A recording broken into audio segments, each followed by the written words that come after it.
imagine a patient, right, whose whole body hurts. But the only thing actually broken is the finger they're using to point at the pain. Yeah, the classic medical school joke. Exactly. But what happens when the doctor treating that patient is doing the exact same thing to themselves? Well, we end up with the workforce completely running on empty, especially in healthcare here in Malaysia, where, long shifts and heavy emotional loads are often just considered part of the job. Right, you just use stress as fuel to keep going. Yeah, and you frequently don't realize you're running on fumes until the engine actually starts breaking down. Which brings us to today's topic. Today we're doing a deep dive into a really practical, deeply empathetic mental health guide tailored specifically for Malaysian healthcare professionals. That's such a needed resource right now. It really is.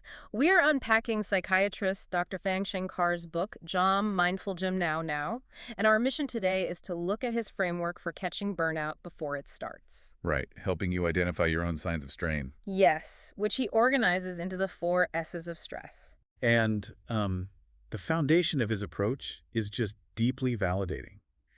He acknowledges that stress in healthcare is inevitable. I mean, you literally cannot avoid it on the ward. No, you really can't. But, as Dr. Fang points out, while stress is inevitable, the suffering we attach to it, well, that is optional.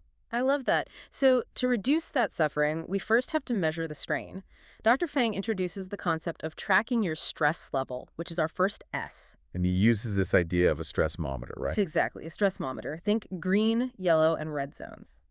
As healthcare workers, you are so used to tracking a patient's vitals on a chart, heart rate, blood pressure, oxygen. Oh, for sure. But this is about turning that clinical gaze inward, tracking your own psychological vitals before they redline. Right, because when we ignore our own exhaustion, the body starts keeping score with physical stress symptoms, which is the second S. And that brings us back to that medical school joke. The pointing finger. Yeah, Dr. Fang calls it the semua sakit syndrome. So an elderly Mexique comes into the clinic complaining that her whole body hurts. Semua sakit. Doctor. She points to her head. Pain. Her chest, pain. Her knee, pain. But her whole body isn't actually broken. Exactly. She just has a fractured finger. Everywhere she presses hurts because of that finger. Okay, let me play devil's advocate here for a second, though. Go for it. Doesn't that just mean, you need to do a better physical exam? Like, rather than looking for mental stress, maybe it's just a clinical issue? Well, what's fascinating here is how the metaphor translates to you as a healthcare worker. The broken finger represents the stress itself manifesting physically. Oh, I see. Yeah. Your symptoms aren't just mental. They show up in 4 signature areas. Your thoughts, your feelings, your behaviors, and especially your body. The body often speaks through, like, gastric pain or a tight shoulder, long before you have the words to actually say you are stressed. But let's be real. When you are on hour 10 of a chaotic shift and your shoulder is absolutely screaming, you're not thinking about mental strain. You're thinking, I slept wrong, or I've been on my feet too long. Right, you rationalize it away. And that is the danger. We explain it away. Yeah. But in this metaphor, that broken finger is your underlying unaddressed burnout pressing on every aspect of your life. So why does emotional strain manifest as a physical ache? I mean, structurally, what's happening? It is your sympathetic nervous system just locked in overdrive. When you constantly suppress the emotional weight of a difficult shift, your cortisol and adrenaline levels, they just stay elevated. Wow. And that chemical reality translates directly into physical tension. Here is where it gets really interesting, tying that to the final 2 S's. If the body is sounding the alarm, we have to look at what is actually tripping the wire. The stress triggers. Yes, the third S triggers. What presses your buttons on the ward? It could be a short-staffed department, an angry relative, or, a highly critical senior colleague. And if we connect this to the bigger picture, identifying that specific trigger is crucial because it dictates your automatic stress reaction. The 4th S. Right. When that button gets pressed and your nervous system floods with those stress hormones, how do you respond? Exactly. Dr. Fang points out the 4 common automatic survival responses: fight, flight, freeze, or fawn.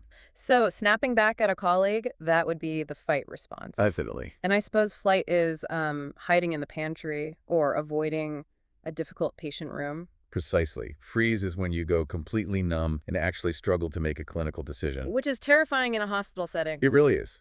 And fawn is people-pleasing, saying yes to covering yet another shift just to avoid conflict, even when you are completely exhausted. But the goal here isn't to shame yourself for these reactions. No, because it's just a biological survival mechanism. Right. It is just about recognizing the pattern. Yeah. If you know your signature reaction is to fawn, you aren't blindly driven by it during a chaotic shift. You step off autopilot.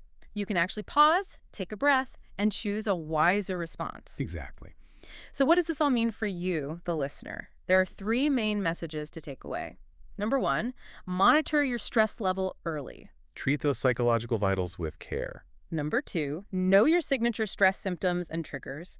And number 3, observe your automatic stress reactions with complete self-compassion, not judgment. Which brings us to a quick call to action. During your very next shift, simply pause for one single moment. Just one moment. Yeah. Check where you are on your internal stress monitor. Are you in the green, the yellow, or the red? And to leave you with one point for reflection today, if your body has been constantly complaining of aches and exhaustion lately, is it just physical fatigue? Or is it something else? Right. Is it your unrecognized stress, your own broken finger finally trying to get your attention?